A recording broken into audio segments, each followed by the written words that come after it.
সর্বদক্ষিণের জেলা বরগুনা। ত্রয়োদশ জাতীয় সংসদ নির্বাচন উপলক্ষে সারা দেশের ন্যায় উৎসব মুখর পরিবেশে বরগুনায় সকাল থেকে শুরু হয়েছে ভোটের আমেজ। আর এই আমেজ চলতে থাকবে বিকাল 4টা পর্যন্ত। দর্শক, আমি এই মুহূর্তে আছি বরগুনা জেলার বেতাগী উপজেলার কাউনিয়া মাধ্যমিক বিদ্যালয় কেন্দ্রে। এটি বরগুনা 2 আসনের একটি কেন্দ্র।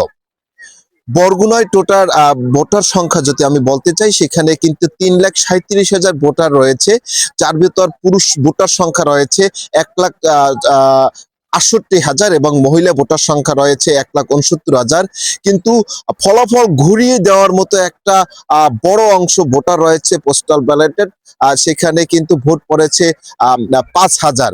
আর বরগুনায় কিন্তু দুটি দল মুখোমুখি অবস্থানে রয়েছে।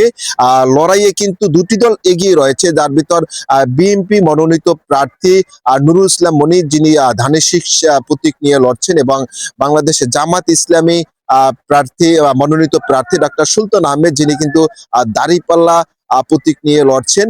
এখানে কিন্তু আসলে আমি একটা জিনিস লক্ষ্য করেছি যে সব থেকে নারী ভোটার উপস্থিতি আমরা দেখতে পাচ্ছি, যেটা লক্ষ্য চোখে পড়ার মতো। আসলে সকাল থেকেই এখানে কোনো অপ্রীতিকর ঘটনা ছাড়াই সুষ্ঠুভাবে ভোট গ্রহণ চলছে।